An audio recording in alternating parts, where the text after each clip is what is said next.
Mesdames et messieurs et mesdemoiselles, dans cette situation russo-occidentale, nous allons tout voir. Oui.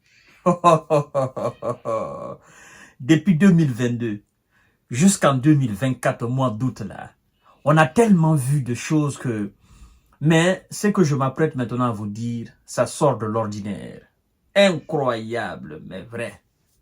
Donc, après toutes les sanctions occidentales contre la Russie, tout ce qui a été fait pour faire couler cette nation, pour faire tomber Vladimir Poutine, tout ce qui a été fait pour vaincre la Russie, sur tous les plans, dans tous les domaines. Est-ce que j'oublie encore un autre domaine? Il n'y en a pas.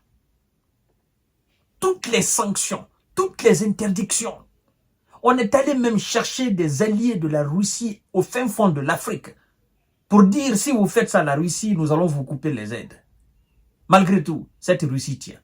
Mesdames et messieurs et mesdemoiselles, ça c'est un acte de désespoir total de la part des hommes de Zelensky et leurs supplétifs occidentaux. Un acte de désespoir total. Ce que le Parlement ukrainien vient de faire, ce que la Rada ukrainien vient de faire, non, c'est incroyable. On a saboté les produits russes à travers le monde. Tout a été saboté. Tout ce qui est lié à la Russie, on a saboté tout. Mais ça, c'est dans un domaine vraiment qui est sacré. La religion. Ouais, ce sujet, je l'aborde avec, beaucoup de finesse. La religion. L'église orthodoxe russe en Ukraine vient d'être interdite.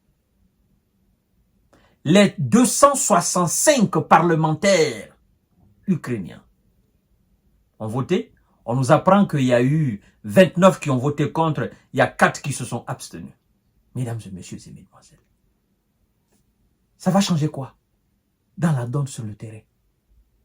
Ça va changer quoi dans l'avancée des Russes au niveau de Pokrovsk?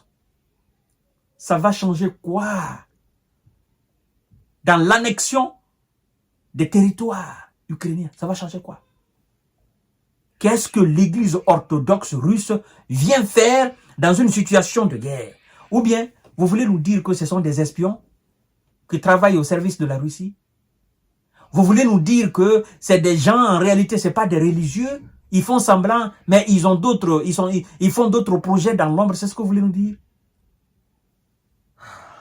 Mesdames et messieurs et mesdemoiselles, on a tout vu, mais cette fois-ci, vraiment, c'est un désespoir, c'est un signe de désespoir, c'est un signe qui prouve que de long en large, ils ont perdu la bataille, ils ont perdu la guerre, ils ont tout perdu.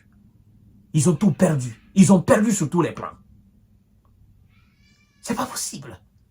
Et puis, je vois M. Zelensky qui se réjouit de cet acte indescriptible, mesdames et messieurs.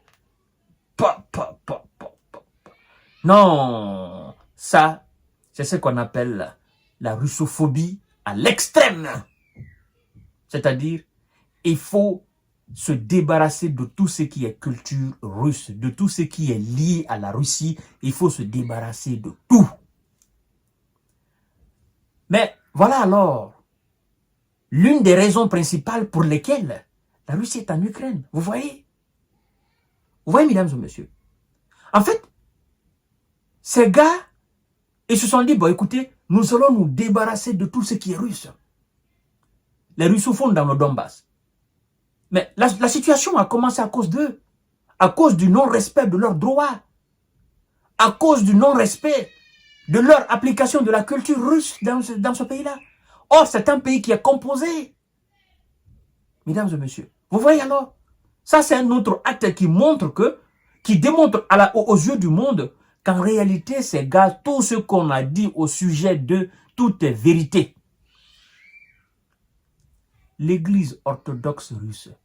Et puis, ils vont jusqu'à intimider des Ukrainiens qui étaient déjà dans cette église. Ils vont leur dire qu'ils ont jusqu'à 9 mois de rompre tout lien avec l'église orthodoxe russe.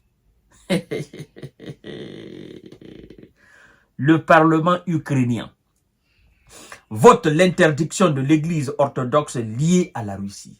Incroyable. À Kiev, les députés de la Rada ont adopté mardi matin un projet de loi interdisant l'église de Moscou, autrement dit, l'église orthodoxe russe.